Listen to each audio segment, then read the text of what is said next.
what I usually bring, 2 models, either usually be the Prospector or Pride or both. Interesting. Prospector's Prospector's obvious. I want to hear about Pride. Well, actually, it's not quite as obvious. Oh, okay. So a lot of people like to use it as a bank. Right. I don't like that. That makes me feel very, very nervous. Because if you kill him, all of your soul stones go bye-bye. Howdy, friends. Craig here. We've got another Malifaux deep dive, this time on the Outcast master, Von Schill. I think a lot of people have been sleeping on him as a master. These two guests make a strong case for his versatility, his ability to shift gears during the game. They do a good job of covering what upgrades to consider and where to place them. Stick around to second level play. There's a very interesting angle on the totem. Last but not least, we finish off with a nice discussion on models that might need a little bit of love and some models that might need some attention. Sit back and enjoy this exploration of Von Schill. Enjoy. Playing a tabletop strategy game allows you to unplug and test your skills against friends. Every week, Third Floor Wars delivers useful strategies, discussions, battle reports, and reviews to tabletop games like Malifaux. If you want to get better at the games you already play, or discover the games other people are playing, you are in the right place. Craig and Ray welcome you to the Third Floor and the Tabletop Talk broadcast. Craig here on the Third Floor. Today we're going to do a deep dive into the Outcast master, Von Schill, and how the Freikorps crew works in Malifaux 3rd Edition. My guests today are Steve Johnston and Brian Gresham. Now, you know Steve from our episode on playing Malifaux online using Vassal. Steve continues to make that mod better and better and does a great job doing it. So, Steve, welcome back to the Third Floor. Hi, Craig. Thanks for having me back. Great to be here. Good to see you. So, I know you've been playing Vassal. Yeah, a little bit. Not as much as I'd like, unfortunately. I've actually had to be working during this current crisis. Oh, no kidding. Now, are you having to work from home, or are you an essential worker? It's a bit of working from home, but it's a lot more out and about. But I work outside, so it's not too bad. Well, that's good. Have you gotten any gaming in? Had a few games. A few of the guys wanted to practice for the Vassal World Cup, and obviously a few games during the play test. I started off quite well at the start of the play test, which by the time this goes out, everyone should know about them. Yeah, by the time this goes out, and I can't talk about it just in case we decide to put it out early, but we've got some neat things cooked up here on the Third Floor coming out here in late July, early August. So depending on when this is released, you guys will already know about it. So it's not news for you, for people listening. We're pretty excited about it. We had some people reach out to us and we've got some neat partnerships going. So, well, that's cool, Steve. Now, Brian, this is your first appearance on the show. And from my understanding, you used to work at Weird a few years ago. And you're also, from my understanding, a big Outcast player. So welcome to the Third Floor. Well, thank you for having me. I'm excited to be here. So what did you do for Weird?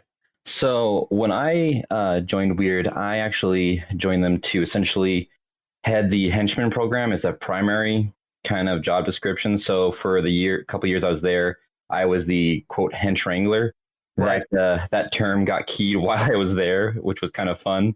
So I handled a lot of approving the new henchmen, handing out information to them, as well as community events and things. Like I did a couple of the Iron Painters, I think, as far as like running it. And then I also did a lot of customer service. So whenever anyone had an issue, like, if they lost Yonlo's beard and things, they would be messaging and I'd be the person to take that usually. And I would jump in the warehouse too. So the company's small enough that everybody in that building really wears multiple hats. And I was very blessed in the way that I got to like have my hands in a whole bunch of different stuff, because my favorite part of the job was essentially being a booth babe and going to the conventions and shows. That was my absolute favorite part. I bet that was cool. Boy, you can't, and I would imagine there's few more thankless jobs than being running that henchman program. Well, actually, this is a community that I have always been impressed by before I went to Weird, and during and after. Like, yes, you have some key individuals and some particularly loud individuals that are absolutely negative, or at least semi-problematic. But they are way outnumbered by the great people in this community, and that's why I've fallen in love with not just the game, but also the community that's around it. Yeah, it's very true. I mean, for every Adam Talbot, there's like 10 other people, right? Fair enough. Yeah. That's terrible.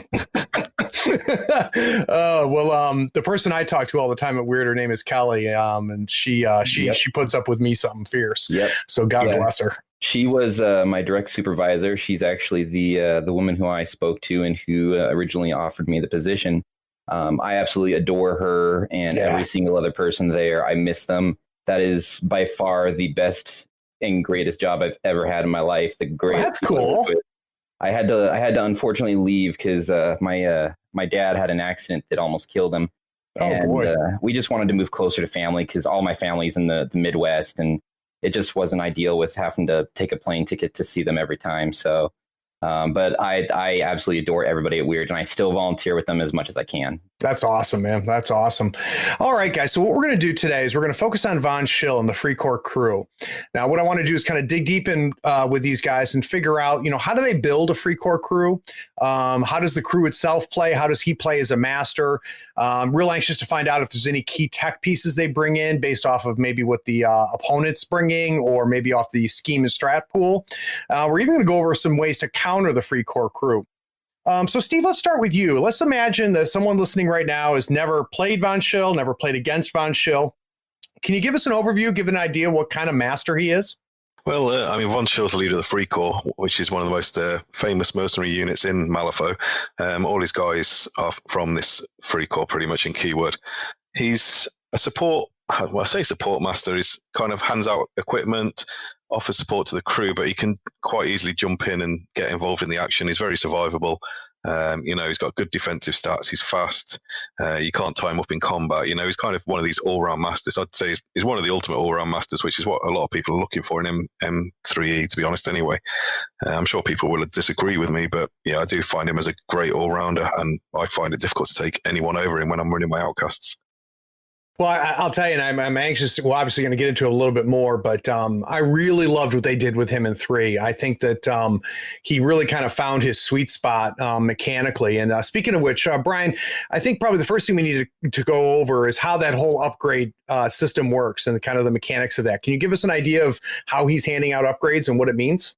Yeah, so both Von Schill and his totem have an ability to be able to hand them out to Freikorps, in particular, friendly non-beast minions or Freikorps models. So there is some fun shenanigans you can try and pull with non-Freikorps, but really his focus is to give them to his keyword. It's loaded up. Load up is the action on the back of his card that does it. It's got a good stat. It's relatively easy to get off, and it's got a trigger on every single one of his things, which all provide utility. But what he does with this is he's giving upgrades to his models to allow them to adapt to pretty much any situation you kind of find them in. Which is kind of an important part of how he functions. And it's part of the skill level, too, of when do you spend his AP to give those out versus adapting him, like Steve said, and getting into the fray, doing some work himself. It's a delicate balancing factor. Yeah, and I'm glad that you called that out, Brian, because, you can look at what the target number is and, hopefully maybe try to hit one of your triggered suits and things like that. Sometimes when we look at Von Schill, we only think about the card resources, but I think another very important resource to consider is it's a master AP as well, which obviously doesn't apply to the totem, but that's still significant. Steve, let's talk about him offensively, though, because he can put out some damage. Oh, yeah. I mean, he's got... straight away from range, he's got a 14-inch range gun, which obviously only snipers usually have, which is great in itself, and it ignores hard to wound. Another great ability with that. So he can support the crew from range quite happily. But one of his best things, I think, is once he gets up close and personal, he's got his clockwork arm, which, if anyone remembers from 2nd edition, he used to be able to throw people into the air. He can still do that on one of his triggers. He can throw them across, and someone else from his crew can take a shot. I mean, what's not to love about that, And you can shout pull while you're doing it as well. Well, that's the name of the ability or the trigger, which I love. And was something that's I've always loved about it. Weird is they always come up with clever names for it as well. So I'd be curious in general, Steve, do you find yourself really, wanting to get him into close combat, or do you like him at a distance? Because the gun is nothing to scoff at. No, I mean, and the gun's actually better really on the damage track, although the combat does have crit strike, so he can get higher in close combat. But normally for me with Von Schill, he is sitting back supporting his crew. He's like a last minute jumping in because of that weak 2 on both weapons. I prefer to keep him out available to support his crew where needs be. Obviously with the load up when we go into the upgrades later, there are other weapons he can get, which are great. But for the most part, he does tend to sit back, fire, support, bring guys out of combat when he wants to, because with load up, he can move guys out of combat. He also has I've got your back, so you really can't tie his crew down. So I do use him more as a support master, but only if I think he can finish somebody off. Yeah, he'll dive in, get into where he needs to be, and like throw somebody out, or help with take prisoner. Yeah, and he's hard to pin down because he's got that diving charge, which makes it, if you wanted to kind of bog him down, it makes it even harder. Yeah. But now, Brian, how about survivability? Steven intimated that he's pretty resilient. Why is he resilient? Well, first of all, he's resilient because he pisses off your opponent enough on this area where they focus all their efforts and he still doesn't die. That just tells you how resilient he is. But really, what it comes to is his stats are well above average. First of all, with a defense 6 and a willpower 7. Yes, willpower 7's huge. Oh, man, I don't know how many times I'm going into Neverborn, and that just makes them cry. But those stats alone make it to a lot of times he's top decking a very good defense. Like, it's very easy to do that with. But from there, every single model that's a Freikorps has at least armor 1, and he's no exception. So he's reduced in his armor. He's just armor 1. So there's only a couple models with a 2, but he's reducing damage automatically. In addition, he's blast resistant. So any shockwaves, pulses, or blasts that do damage, he reduces that even further. And don't make the mistake of thinking it reduces it down to 0. It does not. When I first started playing the keyword at the beginning of 3E, I made that mistake a couple times. So any new players looking at that, you'll still take at least 1. But then you add in Survivalist, and you'll see later on that this crew does have some healing options. And Survivalist just makes it to where I've had him half health or less, and with 1 to 2 AP, if he's not at full health, he's very near close. And it is so frustrating for someone who's put so many resources into an already resilient master, trying to put him down, and then he just heals right back up. Yeah, and I see he also has shouting orders, which can be a big deal. I assume when we get into the crew, we're going to learn about how valuable that is. Yeah, I would also kind of put a word of caution with it too. And this is going to come into the weaknesses of the crew. Shouting orders is amazing for action efficiency, but not hand efficiency. Oh, interesting. That makes sense. You'll find that this crew has a lot of value out of focus, particularly into certain bad matchups. But you have to watch your hand because this crew does not have a lot of extra card generation. And as we'll talk about later, that's a weakness of it. Very interesting. Well, I think that kind of gives us a good idea of kind of the role that Von Schill plays. And obviously being a support master the way he is, how his crew is built is going to be key. One last quick shout out, though. I just happened to notice looking at the card, he's got move 6, which is just disgusting. But you look at range, his move 6, 14-inch gun, diving charge. It sounds to me like he can be just about anywhere. But what we're going to do is to take a quick break. When we get back from this break, I want to talk to these guys about how they build a Freikorps crew. We're going to talk about their core crew. We'll be right back.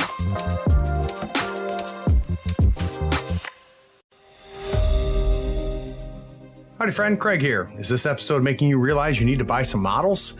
Gadzooks Gaming is my favorite online retailer because of their large selection, killer prices, and great customer service. Don't you hate buying an entire crew box when you only need one model? Gadzooks sells crew box models individually and saves you a ton of money. They even have free shipping to the US and Canada if you spend $100 or more. Swing by gadzooksgaming.com and make sure you tell them Craig from the third floor sent you. All the details are in the show notes.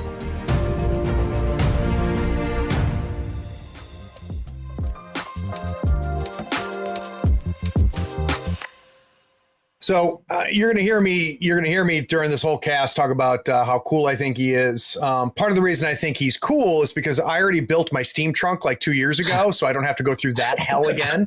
But let's go ahead and talk about the hardest to put together model in Malifaux, the Steam trunk. Yeah, the Steam trunk. He's a pretty cool little model. It is a little bit of a daunting task when you first look at the sprue putting him together. I have put him together twice in my lifetime, and I don't ever want to do it again. But he's a pretty typical survivable-ish support piece. He's got kind of the standard low stats of 4/4 as far as willpower, defense, and an average of 5 move, which is pretty standard for the crew. He's only got 3 health, so he can go down pretty easily, but he does have armor 2, which kind of helps reduce the amount of damage that he takes. So usually it takes at least 2 hits to kill him. But right. The important part about the guy's front card is the armory aura ability. And this is where the positioning of your Steam trunk is really important, and it's really something you only learn with time. The upgrades, as you'll see them, whenever they get used, they usually drop off. They almost always will fall off the model. And he can make it to where by discarding a card, you can exchange it essentially instead of just losing it. So you can set up some really fun combos and other things that way. Yeah, I think it's interesting. His demise ability, he's got explosive 2, which I think is interesting. The one thing that I was surprised at when 3 came out and I first looked at his card is he's one of the few models in Malifaux that does not have any offensive attacks. No, he's you're absolutely right. He's completely support. His only offensive attack would be running into a model's face just to be in the way, but he can't actually lock them down. And really that demise ability tends to be more of a liability because you tend to keep him around your crew kind of mid to backfield, and it tends to not be near enemies to damage them. So you actually have to be more careful. If he gets taken out by your enemy, he's usually near your models, and that's it.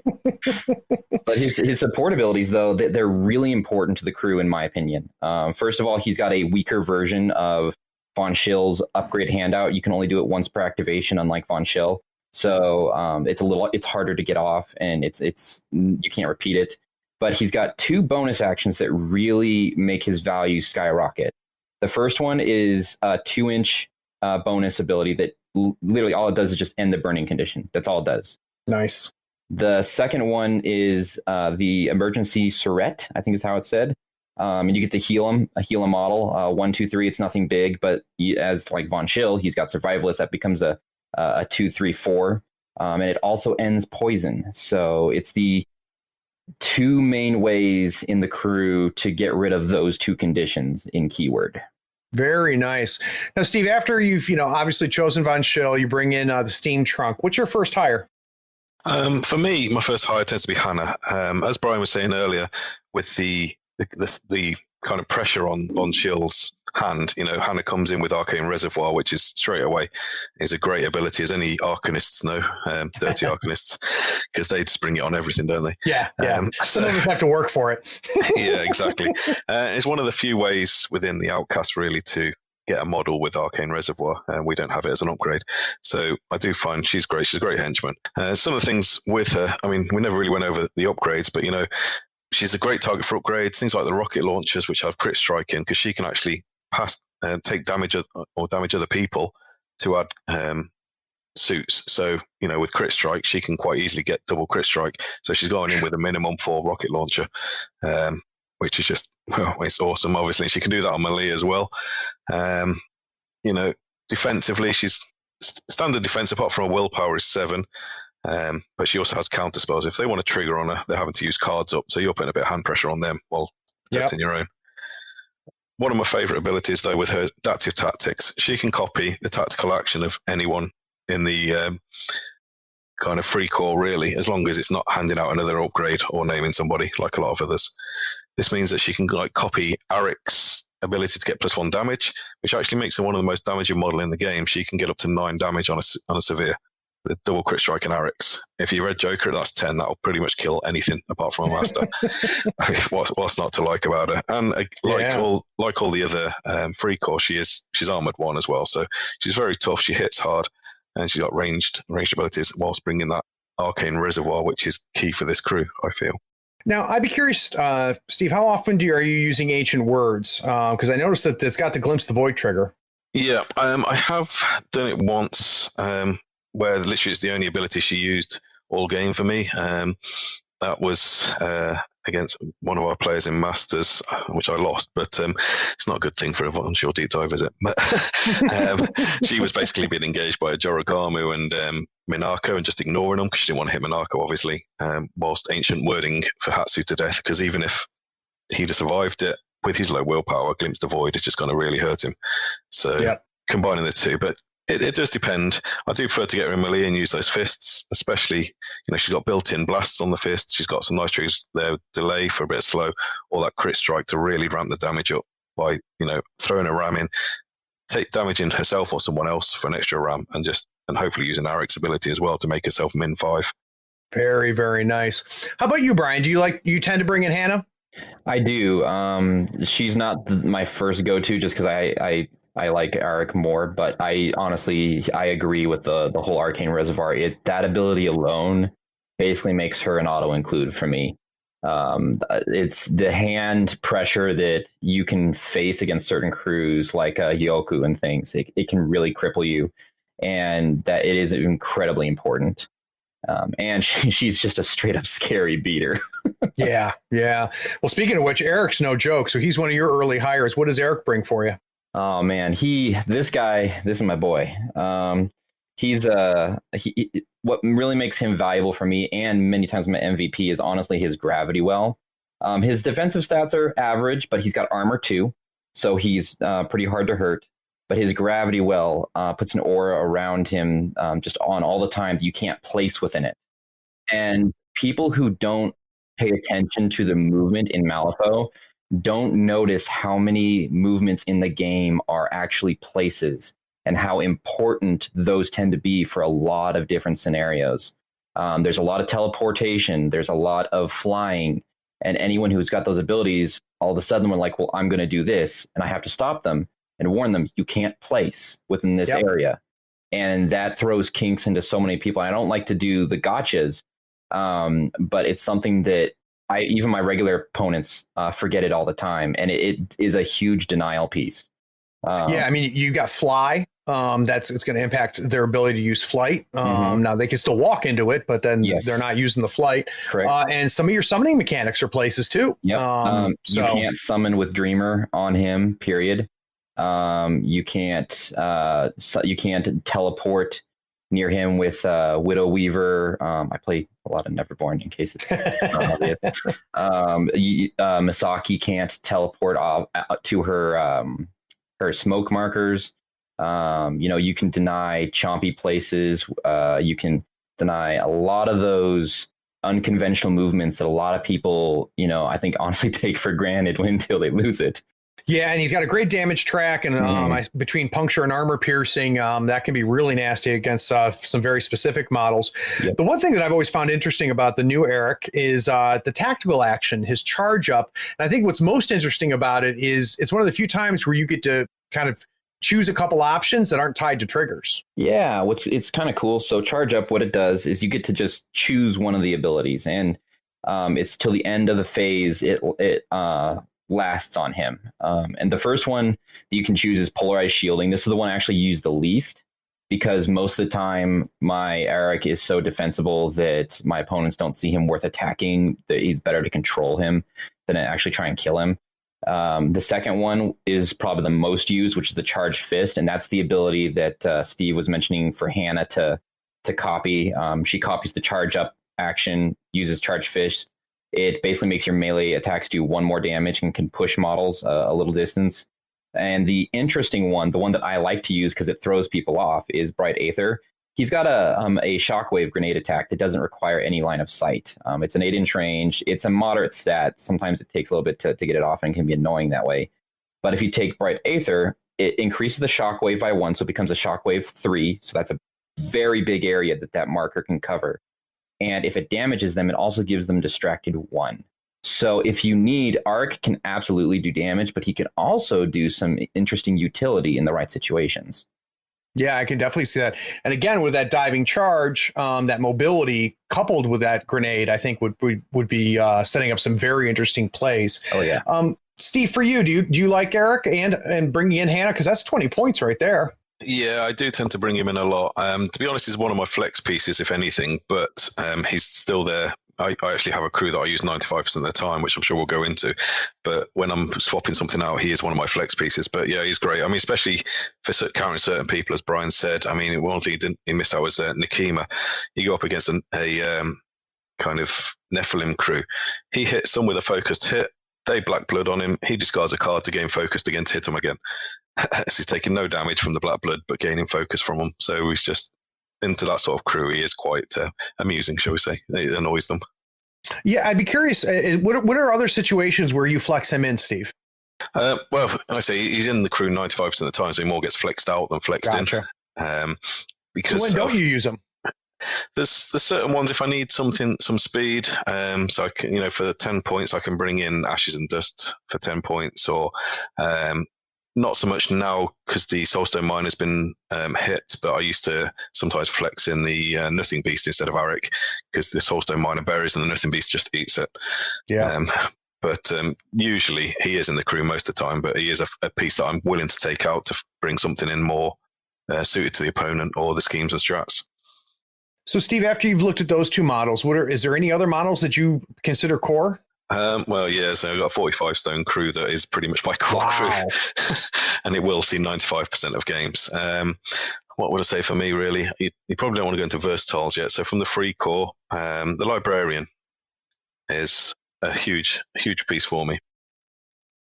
The Librarians, again, like the rest of the crew, tough, armoured. She actually comes in with Arcane Shield as well every turn. So she's shielded 1 every turn, which is great. Mm-hmm. Average stats, but willpower 6. She can do the same as Hannah and siphon power off people within 4, so she can damage herself or others to add the suit she wants. Now, this is really important for me because I should maybe talk about it in second level play, but it's something I use. I like to damage Von Schill with my Librarian. Interesting. I'll damage him 1 to add my tomes, and attack him with it, and basically get surge. So you do have some card draw within the Freikorps, and it ends up doing 2 damage to him effectively to draw a card, which is great. Yeah, that's cool. That's something I would not have thought about. Now, she actually has a decent attack. She does, yeah. I mean, it's a 2/4/5 against willpower, stat 6. I've used her to take out bigger pieces that got high defense for like vendettas.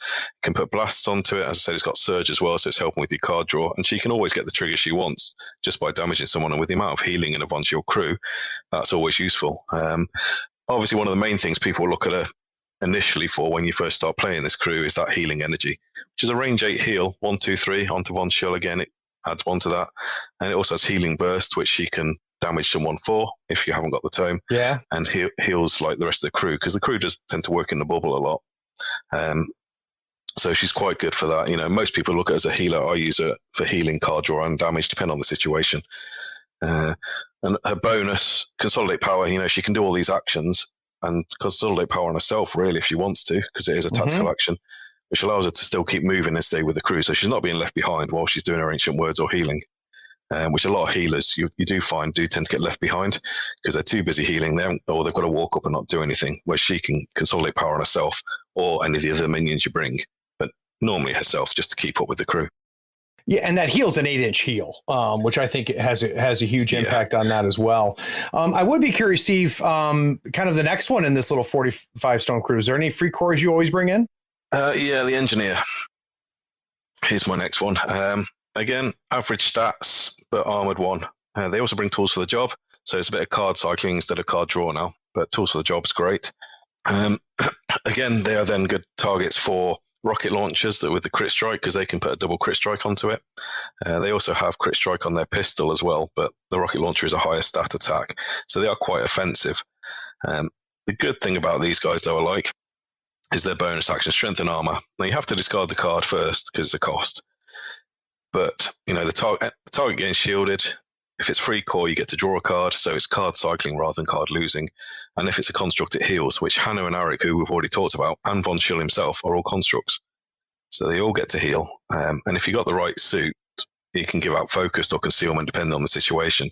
So these engineers are great. It's another ability, the strength and armor, that I like to copy with Hannah, because then I've got more shielded, more healing, and it's just making the crew tougher as a whole. Cycling my cards, so I very rarely use stones to like swap cards at the start of turn because I've got card cycling, I've got card draw. I just don't find I need to it. I use my stones for protecting my multiple henchmen that I've got. Well, I was going to ask that because, you got two expensive henchmen. I'd be curious, Steve, how many stones you usually bring with your crew. It is 5 because it's a 45 stone crew, to be honest. But yeah, 5 stones is what I tend to bring. How about you, Brian? How many stones do you usually bring? 5 is a pretty good average. Sometimes I do flex a little bit more or less depending on the models I bring, and we'll get into that with versatiles. Because if I take a prospector, which I take for a very specific reason, I will afford myself to go down to 4. But I don't like being with too few stones with 2 henchmen and a master out there. And yes, to protect them, but I actually like using stones to guarantee suits, particularly on the upgrades, in particular the grenades, which which we'll probably talk about after we finish talking about the crew. Well, actually, that was a perfect segue. That's where I was headed, Brian. So we've talked about the rocket launcher. Can you go over a couple of the other upgrades and when you use them? Absolutely. So for me, the number one upgrade that I use is rocket boots.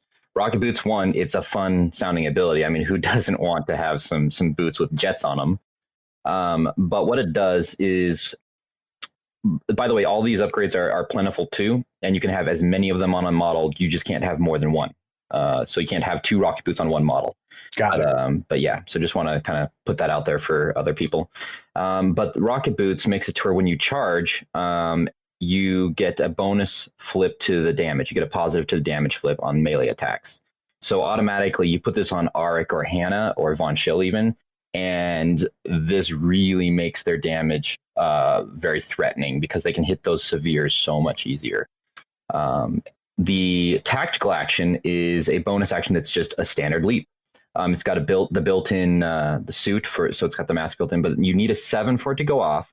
So it's not the easiest, but it's not necessarily impossible either. But this really adds versatility and mobility to a crew, especially like that burst mobility, because you can get out of severe terrain and things much easier with that than you can just walking. With the second one I tend to use, that's going to be Reinforced Assault Shield. This one, as soon as you apply it to the model, they get shielded +2. And if that shielded ever goes down during the action phase, so activation phase, so during when you're doing attacks and things, that's when it'll fall off. But every turn, as long as this is there, it'll regen your shielded up to 2. So it really makes those already difficult to put down models just that much more unyielding. The ability on it is situational. This is not the reason why I put it on it. I've really only used I've Got Your Back on Von Schill, not really on the Assault Shield so much. But it can be nice if you have a situation where you really need it, and it's got a trigger to give them shield and an extra little bit of shielded as well. So very cool. Now, Steve, you mentioned we need to talk about versatiles, but before we do, I want to know if there's any other Freikorps in that 45 stone crew. No, that's it for the Freikorps for me. Really, I'm up to the was it 6 models, I think, there with the total. Yeah, 6 models. So let's talk about some versatile models that you're getting use out of. Well, this is basically finishes out the crew because I've got the Hodgepodge Emissary, who is just nice. Awesome. He's actually become a bit of a crutch for me in Outcast as a whole. Lots of people don't rate him. I love him. He is awesome. No, he's not an offensive emissary really like a lot of the other ones that we see. He's definitely a support one. But standards kind of emissary starts defense and willpower 6. He's manipulative. He's hard to kill. But some of the advantages there, he's got move along. So an aura of 3 around him. Any model starting that move there is, +1 move, which obviously speeds up the Von Schill crew. So Von Schill can actually move 7. When I take Ashes and Dust, he can move, I think it gets up to about 8 move there. So it's really good. Then it brings in some more healing. So healing drafts, if they start their activation within 3 of him, they heal 1. Now Von Schill will heal 2. So that counters my librarian damage in Von Schill for card draw. Obviously, you go to the back of his card. He's got a kind of fairly weak melee. I've used it a few times, but more if he's actually doing offensive stuff, he's doing thrown junk, which has a built-in trigger for slow. So it's a nice little thing as well. And he can use that, although without the slow trigger, when Von Schill throws people. But the main ability for him, really, I think, is Plenty of Wares. This heals your crew, heals the model 1, 2, 3, but also allows you to hand out upgrades. So I'm adding more upgrades to the Von Schill crew. I like regen onto Von Schill. Other people like it onto other people, but that means Von Schill regens 4 every time he activates within 3 of this emissary. So you're not killing him. He can do extra healing on that with triggers, but the other thing, as I said, is handing out upgrades. So there's, besides the regen, there's also Memento. A lot of people like that one because then you can go straight into another model.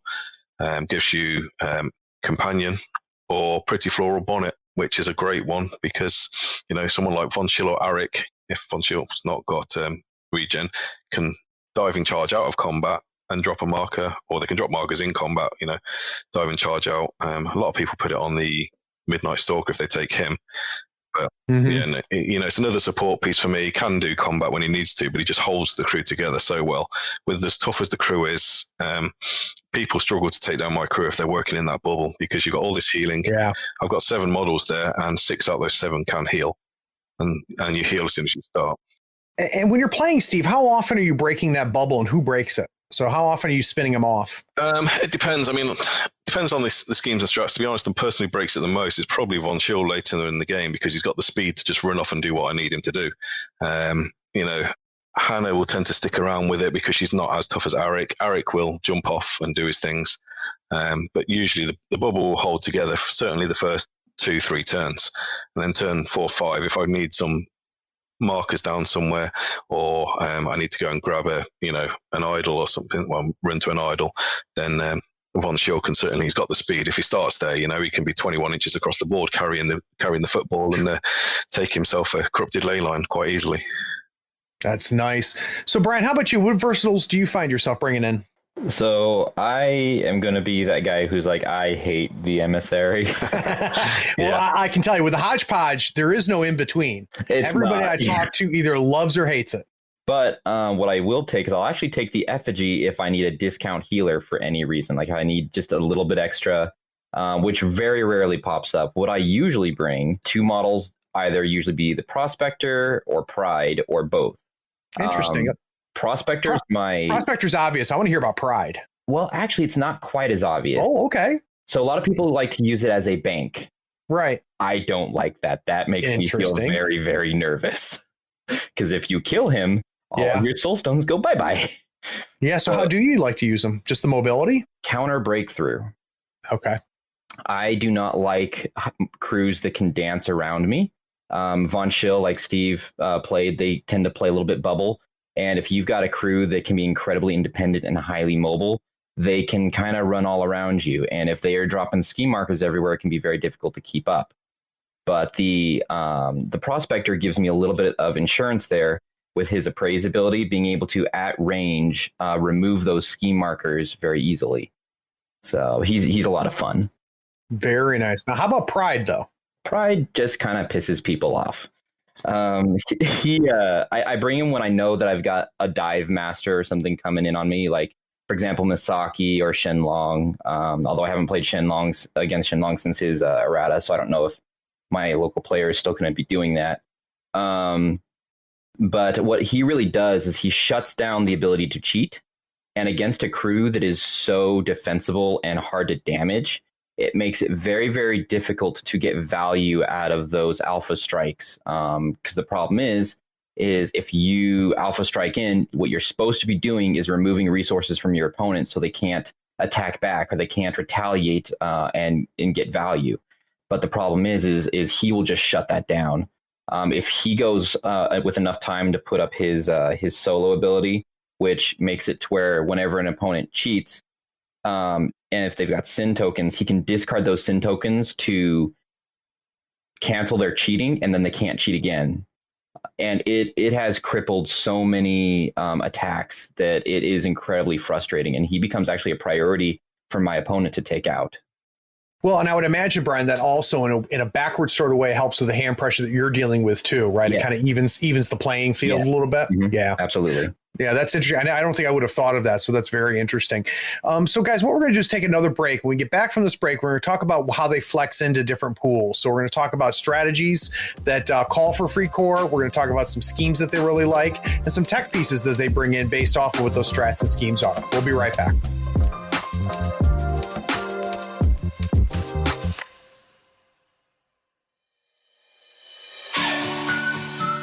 Howdy friends, Craig here. You deserve a new playmat.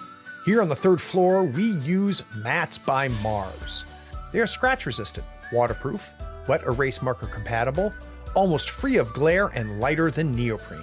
Mats by Mars gives you over 40 designs to choose from. You pick a mat, pick a design, and then you pick an overlay, like one for Marvel Crisis Protocol, Star Wars Legion, or even Malifaux 3rd Edition.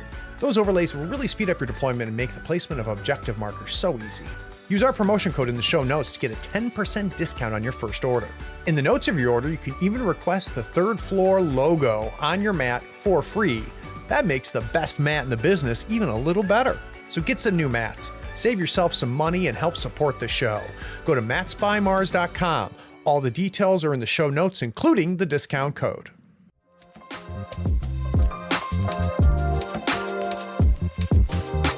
So, Steve has a pretty solid crew that he, tends to, doesn't do a whole lot of flexing. But Brian, it sounds like you do a little bit more flexing. So let's talk about when Von Schill actually hits the table. And I think it's important for everybody listening. I realize some listeners only have a couple masters in the faction. I know a lot of listeners are, degenerates like me and buy an entire faction at any point in time.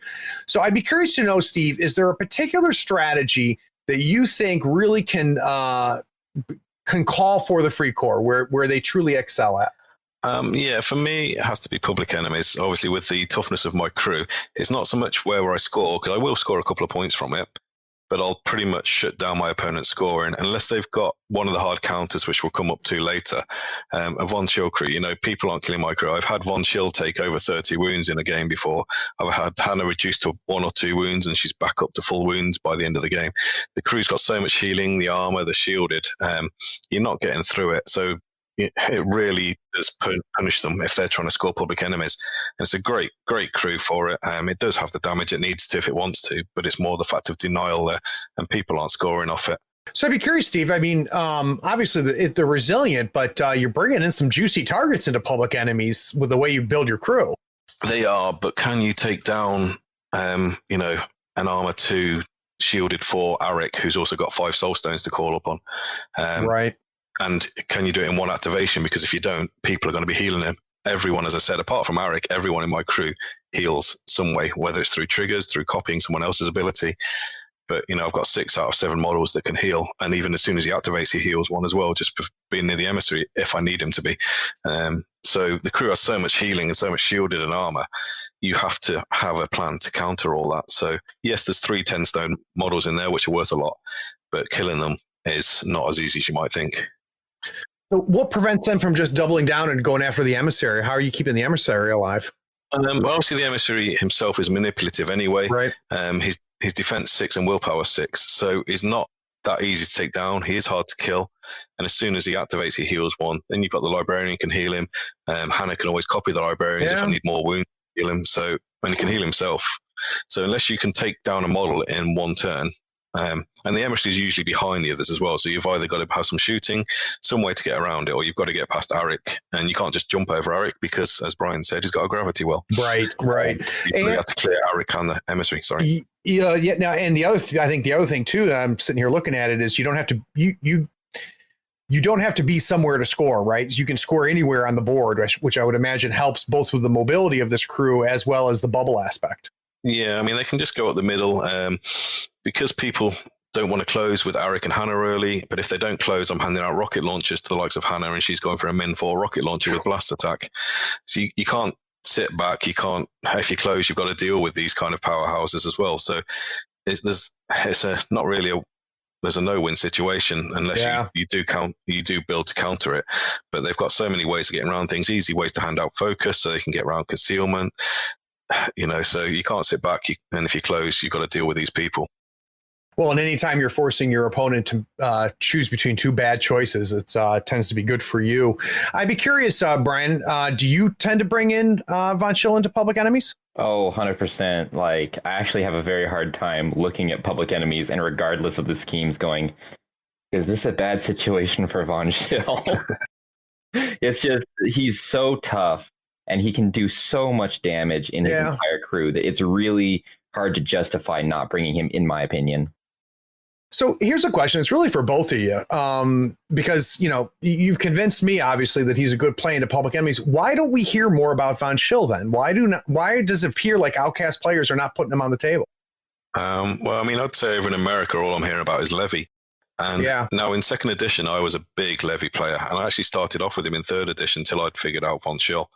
And I just...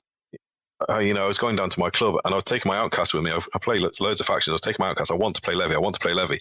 And we'd spin up a scheme pool and I'd be like, no, I'm taking Von Schill. And Levy didn't get a look in for about 3 or 4 weeks because he just wasn't meeting it. So I don't know why he's seen as such a powerhouse over there. If people aren't using Von Schill, they're not used to him, or they're considering him weak from before. But get using Von Schill, and he's amazing. I take him over everybody so many times. So Steve effectively considers American Outcast players idiots. Brian, what is your take on why we don't hear about Von Schill over here? Well, I really want to say, well, you're wrong here, but to be honest, I personally feel like Von Schill is an incredibly difficult master to actually learn well, and the reason is in my opinion, Von Schill isn't necessarily complicated. I mean, his models are pretty basic. Their mechanics aren't like super convoluted, but Von Schill requires a lot of deep understanding of the game to play well. You have to understand positioning, counter hiring, and a lot of thought goes into just those two ideas alone. And to be able to maximize your gameplay, he very much requires a higher level of skill to do well, but he rewards that so much better than many do.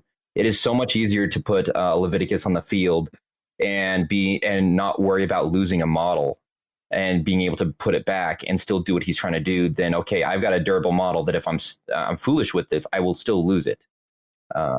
Skill cap's a real thing. I mean, when you talk about a master like this or a crew like this that has a lot of options, has the ability to adapt to the situation, has some flexibility and a lot of good answers to different questions. Having all of those different choices and options are also incredible opportunities to make the wrong choice, right? And put yourself in a position where you just get crushed. And I could see a world where someone says, you know what, I'm going to try Von Schill. They make a couple bad decisions early because they're just figuring the crew out and he gets crushed. And you say, well, you know what, I'm putting him back in the case. So skill cap makes sense to me. Brian, is there any other strategies you like him in? So I like him in most, to be honest. Recover Evidence, in my opinion, is kind of fun. Just because I like the burst movement potential with rocket boots, so I can get over to the markers if needed. But being able to threaten the models with those intel markers is, I will admit, I'm very much a sadistic player at heart. I like seeing my opponent squirm with bad decisions. As much as I will never tell that to all the lovely people I demo to. I like being able to go, okay, so you've got your models over there, all right? Okay, any of my models can do a lot of damage and possibly kill them. Cool. This makes me feel good.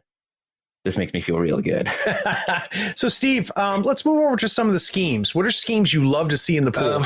Obviously, going along the same lines, it's things like Let Them Bleed, Assassinate, because he just denies them pretty much. You know, you've got to try and get these 10 stone models down to half their wounds and keep them there to the end of the turn.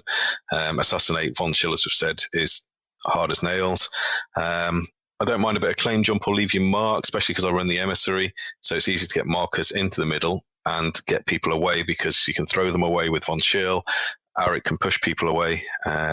So, you know, those sort of schemes that if people are playing around the middle, I'll do those. He can do the others. As Brian said, some rocket boots. Von Schill himself can run off and do things quite easily, you know, especially when he's got the emissary nearby, jumps off 21 inches. But those are certainly favourite ones. You can kind of tell from my choice of strat and schemes, I think that I'm more of an aggressive player and I tend to kill stuff. Sure. So I'd be curious, Steve, is there any dead schemes for Von Schill? Is there any schemes that if I'm a Von Schill player, I shouldn't even bother with, or is he truly that flexible? I think he is that flexible. There's some, I'm trying to think some of the new ones. Is it not? Yeah, runic binding can be quite a difficult one. A lot of people say that's a trap for anybody, though, to be honest. Yeah. Be really good at that. So Von Schill's not great. Spread them out again, because you've got to have the scheme markers so far away and you need them, 3 or more. And the crew really isn't that fast and it wants to stay in the bubble. You can do it, but it makes it more difficult. So, yeah, those two are the only ones I probably wouldn't consider if I was running the crew. Anything else is, more than fair game. How about for you, Brian? What schemes do you like and what schemes do you avoid? Most of the ones that he mentioned are pretty similar. I hate being forced to over spread out my crew. But one that I tend to avoid because it tends to have me throwing a model or two way too deep tends to be sabotage.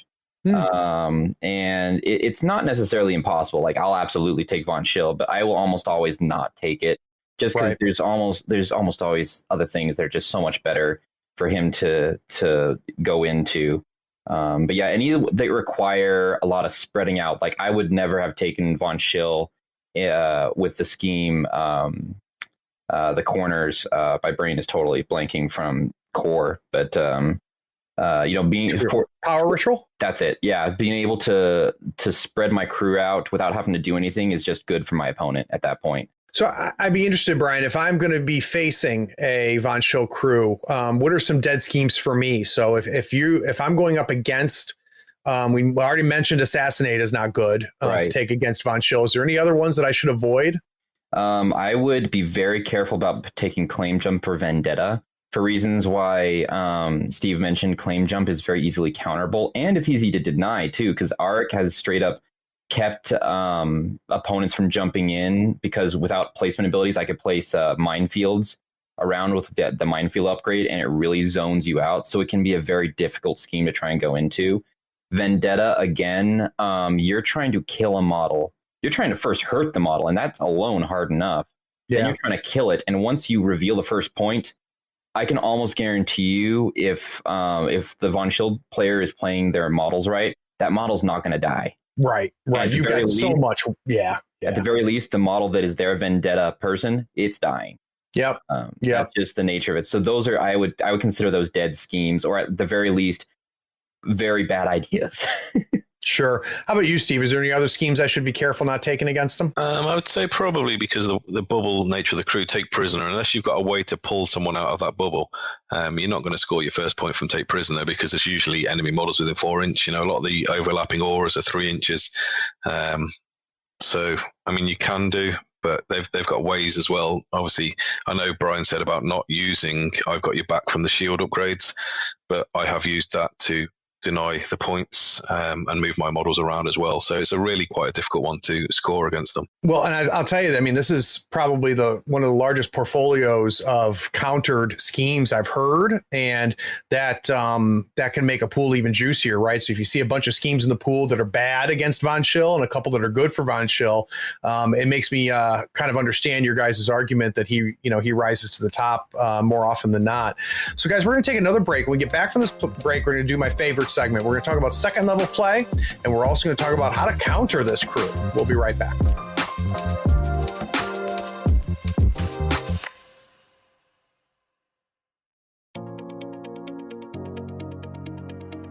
Hi, I'm Keith Suderman, and I'm a patron of Third Floor Wars. You'll never mistake me for a competitive player, but I really enjoy the analysis and the advice I get from Tabletop Talk. You should be a patron too. Head on over to patreon.com and search for Third Floor Wars, or just click the link in the show notes below. What is it worth to you to get this podcast on a weekly basis? Is it worth $1 a month? $5 a month? $20 a month? If you'd like to help support the work that we're doing here on Third Floor Wars, please go by our Patreon. We're at patreon.com/Third Floor Wars. There, you can pledge at any level, any dollar amount. Whatever you give us will help us put out quality content on a regular basis and hopefully make tabletop gaming a little bit better for you every week. When we created our Patreon, we purposely did not create tiers. We wanted listeners that wanted to support us to be able to choose any level. But I do want to give a shout out to those patrons that donate the most per month. So special thanks goes to Nick Westbrook, Marcus, Craig Chuba, Kevin Smith, Mike Schmidt, Cody Ravicki, Drawn X, Shergay, Carl Lee, Corin Soles, Alan Brown, Ambrose Ingram, Stephen Morris, Sam Newman, and James Hahn. Because the amount of money that you support us with each month, we're able to put out this content on a regular basis. Thanks a ton.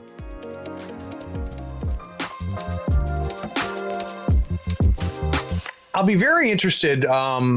It seems like there's a lot of second level play here. It gets into what we talked about the last segment with really, it's a bit of a skill cap, I think, to get good at this. But Steve, for you, what are some things that you didn't figure out at first, but after getting a couple games in, or maybe it being put in a specific situation, you went, oh, wait a minute, this is interesting. And what do you consider second level play? Well, there's things like Brian mentioned earlier, the Steam Trunk has no offensive capability.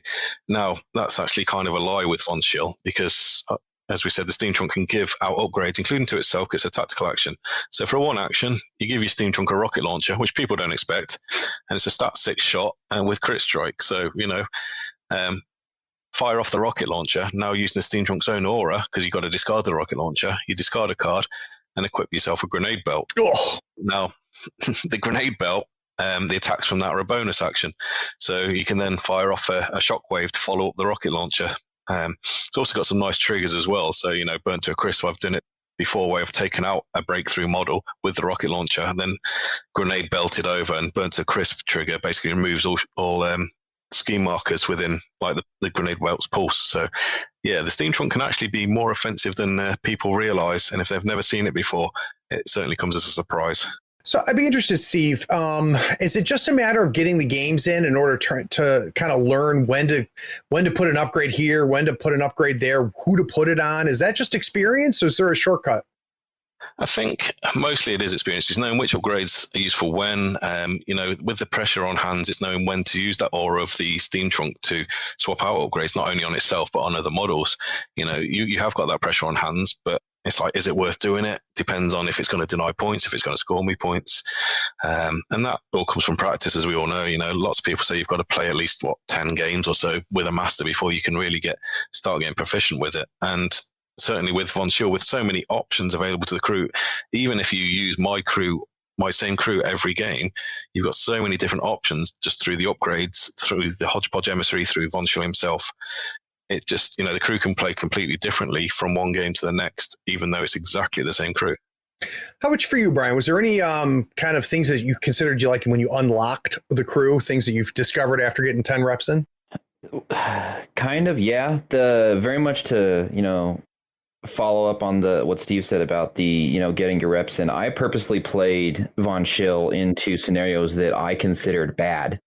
Things that I thought were just very unfavorable, because I wanted to kind of feel, what I could do. And it really stressed my skill level with him and taught me some things. And you end up learning the abilities for those upgrades have a lot of fun tricks. First of all, on henchmen, it's always a good idea to think about them as range ski marker removal, because you can spend soul stones to get that burn to a crisp trigger. So that's always useful. But my personal favorite is the rapid fire sniper, is what I call it. So you've got the Freikorps Scout, and the Freikorps Scout's it's a decent little 6-cost minion, but he's got an ability on the front of him that ignores friendly fire and concealment.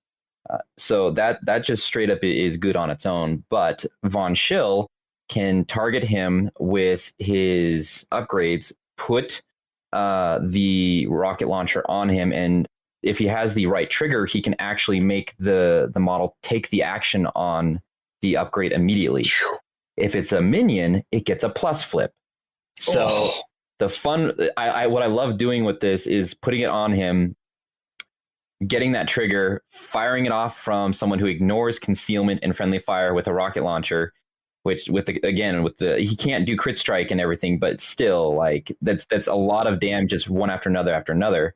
And if you need to, I have actually done this as rapid fire ski marker removal as well. Not quite to the same, but basically I've thrown an upgrade on him and then rapid fired it over to another model. And soon I have an entire crew that or a large part of my crew that can actually remove scheme markers at range. So there's a lot of looking at sometimes the way that your actions can chain together with that. Another high level play that I very much laugh at, because it's a bit of a meme, but it is no less of a threat. If you put the minefield on the Draken Trooper, it gives his demise an increased demise effect. So basically, you have a very large exploding Draken Trooper. Wow. So you can throw him in your enemy's face, and it is very much a kill me, I dare you. Yeah. Well, and everything you guys are talking about are stuff that it'll be really hard to see coming. So it's not that they're gotchas. That's not what we're talking about. But it's just, again, with all the choices and the flexibilities, and boy, having access to that much range scheme removal is just disgusting. That's insane. I would be curious though, Steve, what are you afraid of? So you've got your Freikorps on the table. What gets dropped on the other side of the table that scares the hell out of you? To me, mostly I'd say Dreamer. Anyone who can ignore armor or stop healing is obviously a threat, but the Dreamer crew, even down to your daydreams, they ignore armor on their ranged attack, and that is just, the crew relies on its armor. Most of the crew is like willpower 5, so it's, apart from Hannah and your librarian, and the steam trunk will just explode. A daydream can take out a steam trunk in one activation. Your armor 2 totems just exploded in the middle of your own crew. So yeah, the Dreamer definitely. I think a lot of people are scared of him anyway, but Von Schill really doesn't like the Dreamer. Yes, Arik can stop the summoning to a degree, but you can't protect everywhere with one model. Well, and you got to be careful where you put Eric, because he can be taken down a lot more easier. Yeah, a lot easier with Dreamer. Now, I'd be curious though, Steve, if your opponent declares Neverborn, could that potentially stop you from bringing Schill? Is it that much of a counter? It's not that much. I mean, it depends. Some of the players that do tend to play Dreamer a lot, and it depends on the strats and stuff anyway. Public Enemies, am I going to play Von Schill into Neverborn? Quite probably still, yeah. My only option there, it might make me consider, because Neverborn are very melee oriented, don't have much in the way of shooting. I've got a lovely Levy double Desolation Engine crew that I'd take into it instead. But that sounds brutal. It's very brutal because people aren't scoring any points off it, and everyone's like minimum willpower 6. So. How about you, Brian? Are there any crews or abilities out there that really scare you? So I play a lot against 10 Thunders and Neverborn. And actually, I had a player, one of my locals, and he's a really great guy, a real good player. He primarily plays Dreamer, so I absolutely understand the pain. But one time, he brought Zoraida against me. And one of my tech pieces against Zoraida is Lazarus, because Lazarus can't take actions outside of his activation if I don't want him to.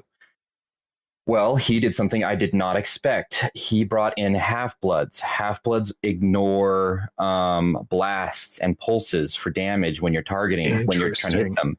So that was a counter I never even considered at the time. Yeah. And it made my job not impossible, but a lot harder, because Neverborn, particularly Zoraida's crew, has a lot of abilities to give them concealment and things like that. And when my primary way to get around terrifying or concealment is to blast them to death, that makes my job so much harder. And those models can do a lot of damage on their own. So yeah. How about play-wise? So let's not talk necessarily cruiser models. What are things that can happen in-game on the table that can be good counters against Von Schill? I would say absolutely, if you can bring things that attack the hand. So if you've got Terrifying, that will tax eventually. Jackdaw's a nightmare. Mm-hmm. If you, that's another reason why the Dreamer actually can be very frustrating. A lot of Terrifying. But the models like Yoku's crew and 10 Thunders that can directly attack your hand. If you've got models at all that can cause either direct discard or forcing that resource out of the Von Schill player's hand, it really forces them to rely on their average stats to get them by. And that's not necessarily the place that you want to be as the Von Schill player. That makes total sense. How about for you, Steve? What are some things that you've seen being effective in table tactics or decisions made on the table that have proven effective against the Freikorps? I mean, it is spreading your crew out so I can't concentrate on certain things. Try to deny the Von Schill crew, have a few sacrificial pieces if you need, do your schemes and strats, and almost kind of tie up the crew if they are bubbling. Obviously, make them spread out to come to you, because as soon as they start spreading out, they lose some of their effectiveness to support each other, with the healing and whatever else. Also, the fast things that can get to support pieces, my engineer and librarian tend to sit behind. You can kill them. I've had Seamus take out my engineer on turn one, because he can do. That's what Seamus does. One shots it, you can't heal it, and you've just lost a major support piece. So the support pieces are the more fragile parts of the crew. So if you can get to them, pull them out, target them, kill them. Arik and Hannah and that are left without all the bonus healing and whatever else that they might have had that keeps them in the game all game. Yeah, that actually was going to be my next question. You got ahead of me on that, which was good, which is target priority, right? So if someone is facing a crew, the Freikorps crew, you're saying get rid of those auxiliary smaller pieces first? Definitely from my point of view, the engineer and the librarian are two key pieces in the crew, even though they don't look it. They're not obviously the biggest threats. But you remove those, you lose. I'm losing my card draw, I'm losing my card cycling, I'm losing some healing. They bring so much to the table, those two little models. Everything else is big and scary, but those two are a massive kind of cog within this kind of Von Schill engine, if you like. At least for me, anyway. Yeah. Are those models, Brian, that you hate to lose too, or is there other things that people should target priority? Oh, I'm pretty close in agreement there. Yes, it really sucks when, and I say if really, Arik or Hannah or Von Schill goes down. Right. But that's one of several different models that can do damage. If you get those support pieces out of the way, all of a sudden those really good, really tough models, you can much easier whittle them down. I have Arik. It's very common to have at least shielded 2+ 2 armor, and you're like, man, this feels just invincible. And then all of a sudden they take out your healing and your shielded generators, and you're like, oh, I've just taken 5 damage, and I'm losing my Arik here in the next turn. Yeah, suddenly you're being attrited, right? Suddenly you're bleeding wounds away without the ability to protect yourself or to bring them back.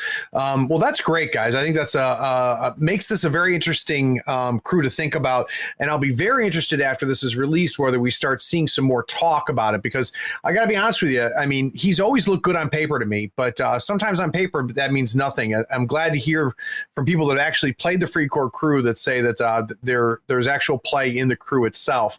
We're going to take one more break. When we get back from this break, we're going to take advantage of having these two guys on the podcast.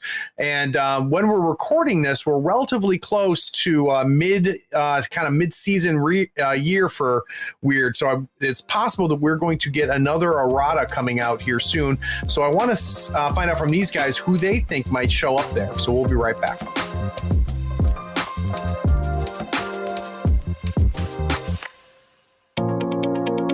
Howdy friends, Craig here. Nothing makes Malifaux easier than having the right tools. Here at the third floor, we love all the licensed Malifaux goodies from Custom Meeple. Not only are they helping support this podcast, they sell custom-made weird licensed tokens and terrain.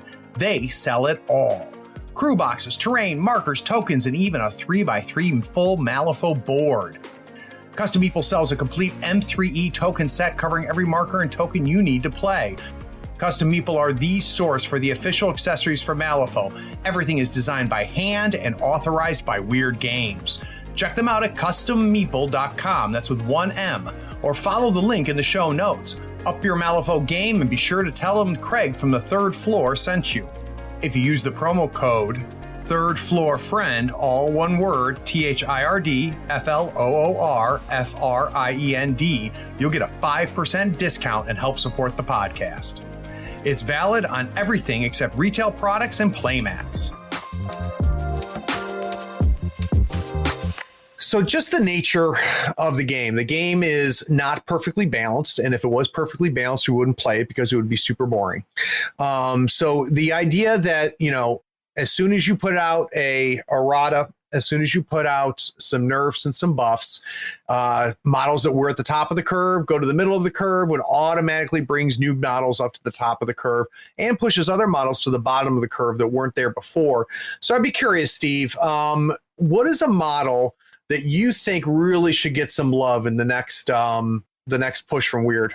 Well, obviously, as we're on a Von Schill deep dive, I really think that Lazarus could do with it. I mean, he's got a lovely alternate model, but you don't see him on the battlefield unless it's against Jackdaw, because whilst the idea of shockwaves is nice, unless you really saturate the board with them, they don't seem to do a lot. And for a 9-stone model that's basically giving people the option to pass duels. It's up to them if they want to cheat into it or not. And so a lot of time they'll top deck it. I've tried him a few times. He just literally does nothing. And for that model, I'd rather he had a more normal gun like he used to, maybe with some blasts. But the shockwave ability, much as I like its addition to this version of the game, you don't see much of it unless someone does super saturate the game with them. And they're not that effective. Yeah, I never hear people playing them. It's one of the things. Now, if it was purely a cost thing, Steve, how many stones would make him attractive? With his current abilities? Yeah. I mean, 7? 7, yeah. Probably 7. I just don't find shockwaves that, yes, it's a damage 3 shockwave, but people can take it on what they want to. It can remove scheme markers at range, but for currently a 9-stone model, is that what you want? Not really. Right. He used to have a great gun that was a min 3 gun. Now he's got you'll take 3 damage if you choose to fail it by not cheating it in, and if you'll take the hit on models that are weak models you don't really care about and can maybe heal them. But yeah, it just doesn't seem to do a lot for his cost at all. And I'd love to see him upgrade, especially with that lovely alternate model that they did. Oh, it's a great model. I love that model. How about you, Brian? Is there a model out there that you would really love to see get some attention? Yes.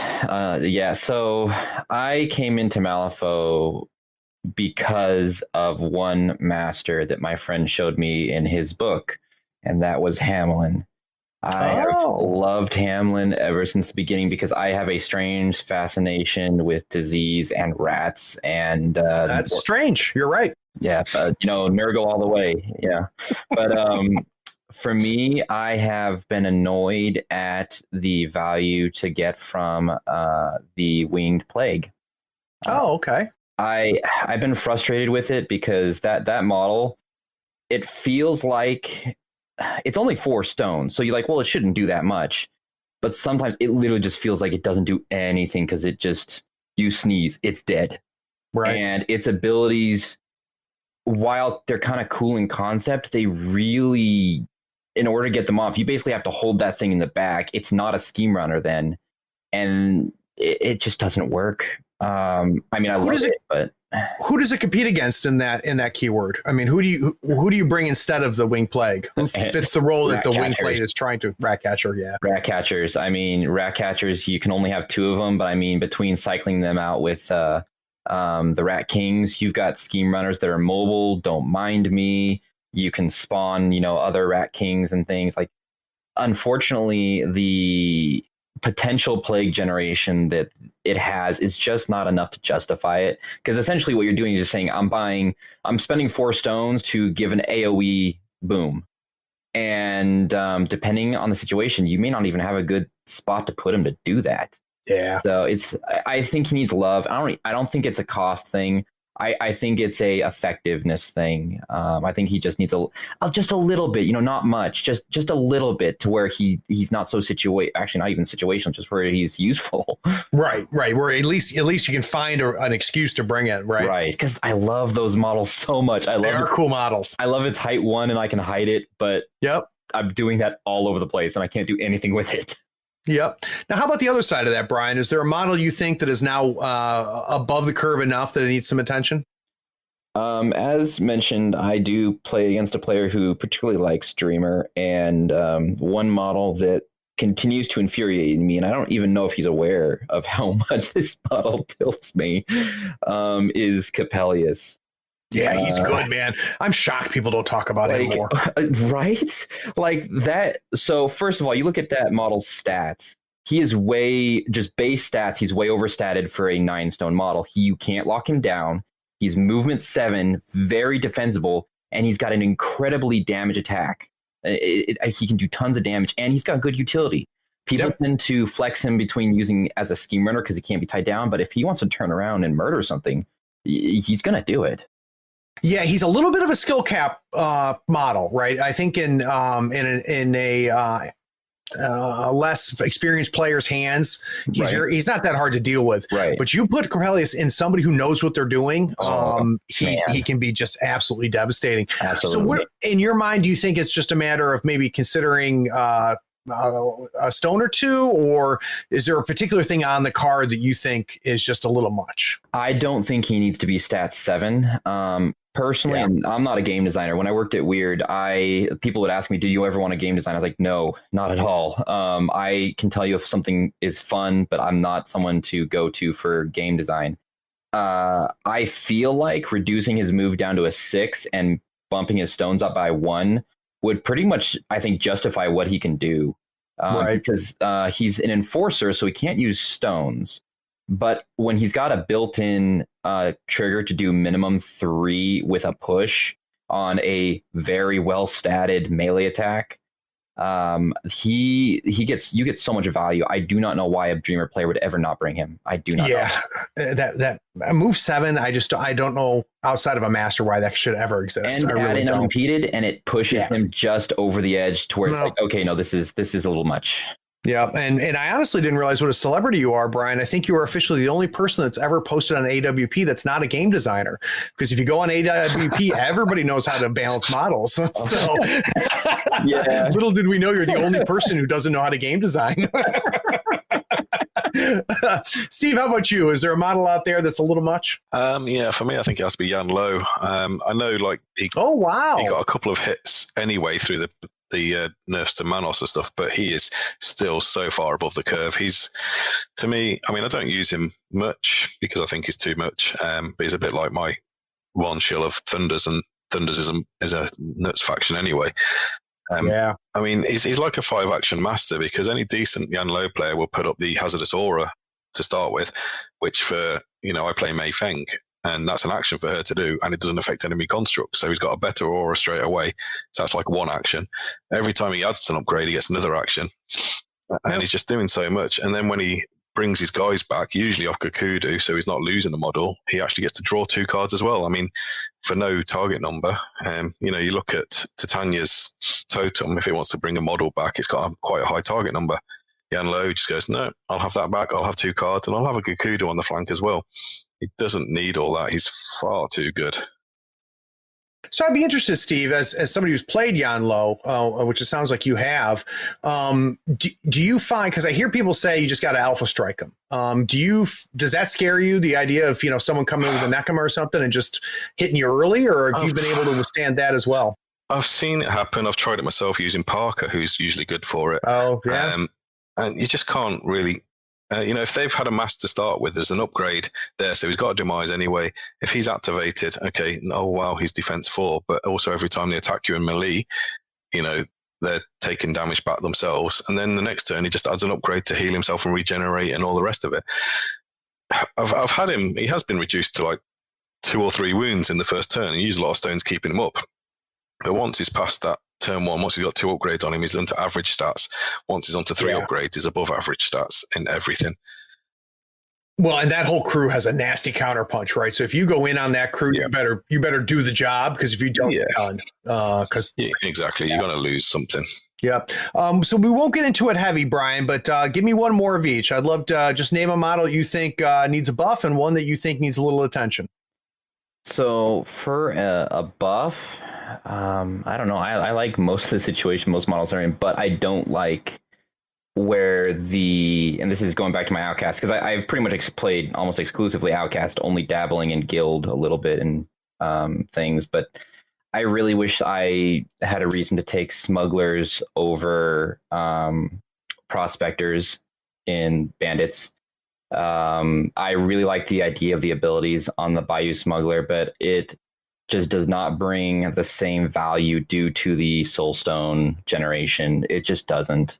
Yeah, and I don't know, shame, because those models are great. Yeah, they really are. And I like the ability to drag around markers. Because it's a marker. It's not just scheme, strategy, whatever. It's markers. So you can drag the blown apart marker from Mad Dog or whatever to reposition it. Or you're playing against Titania. I need to move this out of the way so I can run and gun through there. That's pretty cool. But just value wise, I think, and this actually may bleed into the whole what needs to be nerfed. And I hate saying this because I feel like such a heretic. But the prospector, I think, is so much value that he creates bad habits. Yeah. Like I said, I do not like to view him as a bank, but so many people do. And he creates a very bad habit of, oh, I'm going to buy him and I'm running with 1 stone. And then turn 1, Shenlong jumps into your face and like, you have a dead guy. Oh, okay. That went the rest of my soul stones for the game. So yeah, it's an interesting way to put it, Brian, because I kind of felt the same way about Soulstone miners, and I get frustrated when I hear people say, well, they're useless now, that I'll never use them. And that's not the case at all with Soulstone miners at all. Right. They're still very good models. And, what they are now is they're situational. Yes. Which, quite frankly, that's what a Malifaux model should be. It should be situational. It shouldn't be, I'm going to hire. My decision shouldn't be, do I bring 2 of them? Right. My decision should be, should I bring any of them? Right. So yeah, I could definitely see where the prospectors fall into that. Especially with the versatile, like the versatile, I think is really where you hit home on that. Like you shouldn't go, oh, versatile model, auto include. That's bad. I would be very happy if by some miracle, and trust me, it's real easy for me on a podcast to say, do this. It's another thing to actually, be smart enough to do it, which I'm not. It would be great if there was no versatile model in the game that was an auto take. I would really love to see that. But that's hard. That's hard to do. Yeah. Steve, you get to nominate one of each. What's a model you'd love to see get some love and one you wouldn't mind getting toned down? I think Molemen could do with something, because who's ever seen a Molemen in 3rd edition? Yeah. Has anyone ever run one? Because they have really bad stats, really bad abilities. And it's just like, okay, they have really bad models as well, but they could maybe redo the models.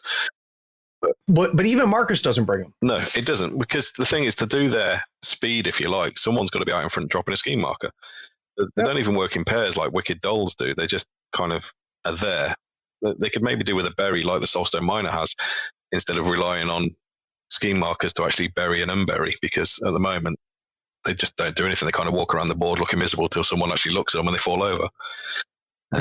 Yep. So, yeah, Molemen definitely, I think, could do with something, just so we actually see them on the board for a bit of variety. I could see that. How about one more nerf nominee? Well, I could go with a few that I know people want me to put, which is most of 10 Thunders versatiles, but I'm actually going to go with Serena, because Serena is seen in pretty much every Neverborn crew. Yeah. If a model is seen that often, it's probably saying that she's too good at what she does, or which another argument I've heard from the Neverborn is they lack condition and healing, and she's the only one who brings it. So if she's going to be their condition and heal remover, maybe lower her cost, but also lower her attack, so she can't just sit safely out of range attacking things and healing things. Make it an option. Or so if they want that permanent healer condition removal, fine, but don't allow her to just actually join in with the punching as well, because she hits really hard. It's interesting the way you put that, Steve, because, another way that I would imagine they could look at this is saying, this is a model that is hired all the time. Here's why this model's hired all the time. We're not going to touch that model. What that tells us is that we need to maybe give some other models some attention that can compete with her. Yeah, I mean, that could be an option, but I do think removing her, she's good at everything kind of thing, and you can't really kill her. Right. So, if you to put in another model that's going to compete with her, it also has to be equally that good. Otherwise, they'll still stick on Serena. So unless she gets a little bit of a nerf and you bring in some alternates, yeah, she'll still be top pick for Neverborn. Yeah, no, I could definitely see that. Well, gentlemen, that was fun. Steve, do you have any shout outs or plugs you want to get out there? It depends when this goes out. Obviously, we've got the UK Nationals in November. Dave Brown is pushing tickets. We seem to be... He's got a good plan for dealing with coronavirus and all the rest of it. So, we've got to be spread out. We've got plenty of space. So, if you've not put down for it, it's a great weekend. Get yourself along. We've got, I think, on the list currently, unless he can't travel, we've got guys coming from the States. We've certainly got plenty of people coming from France, Germany, Norway. So it's more of although we call it UK Nationals, it is getting more and more international. And no question. Last year, the top 3 were all international players, not a single UK player in the top 3. Yep. So, yeah. Put it in your diary. Well, I'll tell you, Steve, I'm sure you've heard me mention on the cast before. That's one of my bucket list items is to get out there and get my ass handed to me at the Nationals, because I considered it one of the premier events in the world for Malifaux. Unfortunately, right now we can't leave our own country, so it's probably not going to happen for us. You probably maybe next year. Can't even leave your own state at the moment, can you? I know, that's what it feels like. How about you, Brian? Any shout outs or plugs? Yeah, there's less of a specific plug, but more of I'm always demoing stuff for Weird, and I love all the games Weird makes, honestly. And I just want to, kind of encourage people to give Through the Breach and the other side a try if they haven't. Especially if you like playing RPGs, Through the Breach is one of the coolest departures from traditional mechanics as far as the way character creation goes, and it's a lot of fun. I've been having brand new players to gaming period playing it, and they've been having fun. And I just kind of want to throw that out there for people to give it a shot, and including, the other side. The other side is a really cool game, and it's a lot of fun to play. And people like me who play tons of games, because we're to be honest, we're addicts. And they're games that are worth looking at and trying. So I just kind of want to give that kind of shout out to those specific weird mechanical games. Well, and I'll tell you, of course, for our listeners, right before Gen Con, we had Kesavan on. And I don't know, Brian, have you ever watched his YouTube channel? He does the actual play Through the Breach. He's a good guest. We had fun with him, and he's talked me into actually coming on his YouTube channel as a player for Through the Breach, which I'm really looking forward to, because I own the book. I love role-playing games, but I just have never had a chance to actually play it. And people tell me that he's one of the best GMs out there for Through the Breach. So I'm pretty excited. That's cool. Yeah, it's a fun system. The character creation is my favorite part of it, particularly if you look into the expansion books, like to make a character who's involved in the guild, or a construct, or maybe even an undead character. Like it is fun in mechanics, and it's if you like Malifaux, then there's no reason why you're not going to like that. You might understand the setting, right? Yep. All right. Well, Steve and Brian, I doubt this will be the last time we have you on. I do appreciate you taking the time. Cool. Well, thanks for having us on again. Thank you. Absolutely. Thanks. And for those that stuck around to the end, thanks for listening. Take care. Be sure to follow us on Facebook, Twitter, YouTube, and Twitch so you don't miss the avalanche of content we create. Links are in the show notes. Be sure to check out our shop on thirdfloorwars.com for the latest in gaming apparel and gear. There you'll also find the latest information for the US Faux Tour. Find out where you rank in your conference or even in the entire United States. Get those models built, painted, and ready so we can see you at the next US Faux Tour Masters event. Please take a moment to write a review of this pod on your favorite platform. Rating and reviewing helps us find more listeners almost as cool as you are. Be sure to share this feed with all of your friends who love tabletop gaming. Thanks for listening. Howdy folks, Craig here. Now if you love gadgets as much as we do, you're going to love the new Third Floor Wars Gadget Bundle from Schooner Labs. Branded with the logo of your favorite podcast, it comes with 2 measuring multi-tools, a compass stepper for those tight and important movements, along with a compact dashboard to track your turn, strat, and scheme scoring, along with your soul stones and pass tokens. It is the perfect bundle for anyone who plays Malifaux or just wants to look cool while doing it.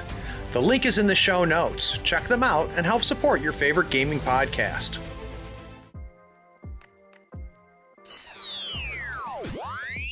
Right. I feel like I'm all over the place when I'm talking about things. It's so funny. It's always like that for everybody. And then it's, you listen to somebody, you listen to an episode that you weren't on. And you're like, God, they're so succinct. I'm like, nah, they're all over the place too. Yeah, you just cut out the parts. I really don't edit that much. Honestly, if you ever listen to the end of the episodes. Yes, I was actually listening to the one today, which, by the way, I absolutely loved the one with the kids. As a parent to be 3, I loved listening to that. And yeah, I did not know how that episode was going to go, but they both ended up being great guests. Oh man, that was fantastic. Absolutely fantastic. What was really cute is Keith's younger son. Mm-hmm. Is a big fan of the podcast, which is really funny. And he found out his older brother was going to be on the show. and it created a situation. Uh-oh. And so I told Keith goes, would you just sit and talk to him for a little bit? And I said, sure. So after it was all done, I just sat there and he and I talked about Malifaux for like 10 minutes. That's awesome. But he was all excited because I was on the camera and he got to wear the headset. That's awesome. Nice. Yeah, no, it was a fun episode. I definitely enjoyed it for sure. But back to what we were saying though, is like you'd be surprised. I very rarely take out whole segments or whole blocks. And anytime I do, 90% of the time it ends up at the end of the episode anyway. Mm-hmm. Yeah. Because sometimes it's interesting what's talked about during the break, and I listen to other podcasts and I like hearing like the outtakes and stuff like that because I don't know, it's kind of fun to know how the sausage is made. It's a bit like obviously we missed some of the upgrades and stuff that I don't want to go back to them and with the steam trunk, but say the steam trunk's got no offensive power, but you watch him stick on a rocket launcher for one action, fire it off, discard a card, give himself a grenade belt, which is then fires on a 0 action. Yeah, that's second level play right there, Steve. So leave a note for yourself because that's great for second level play. There's so much of that jank that makes your opponent go, are you serious? Are you trolling me right now? And you're like, that's funny. Yes, but this troll happens to have a rocket launcher. So Yeah. So what we'll do, guys, with this second level play is I want you to keep in mind the rest of the faction, right? So let's not look for stuff and say, yeah, he's playable in here. What I want to know is when does Von Schill win out? When is he better than somebody else? Let's see. Who did I finish with? I finished with you, I think, Brian. So I'll start with Steve. Which we going on to now? Second level play, or are you going on the scraps? No, we're going building the pool. Building the pool. Okay. Yep. So we'll pick a strategy and we'll talk about it. Okay. Okay.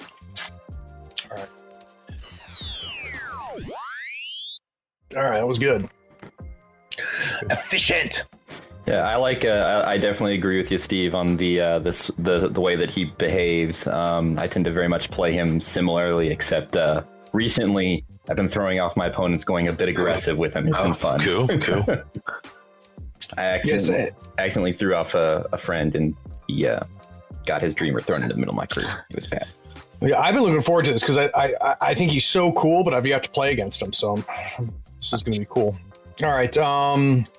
Let's talk quickly core crew. Steve, what's your first hire? And Brian, what's yours? Well, for me, I think it's always Hannah. Okay. Mine is always going to be Arik. All right. So I'm going to start with you. We'll talk about Hannah. Yeah, sure. All right, Steve? All right.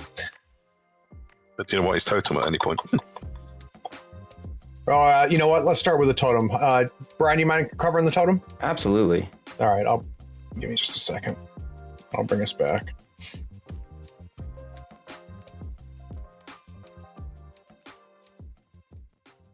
Hey, are you still here? Look, the podcast is over. And you sat through all of the breaks and bloopers? Well, I mean, if you're here, you might as well run over to patreon.com and become a supporter. Don't forget to rate and review this podcast too while you're at it, on whatever platform you're listening to. I do appreciate you sticking around. Take care. A poodle and a collie are walking together when the poodle suddenly unloads on his friend. My life is a mess, he says. My owner is mean, my girlfriend ran away with a schnauzer, and I'm jittery as a cat. Why don't you go see a psychiatrist, suggests the collie. I can't, says the poodle. I'm not allowed on the couch.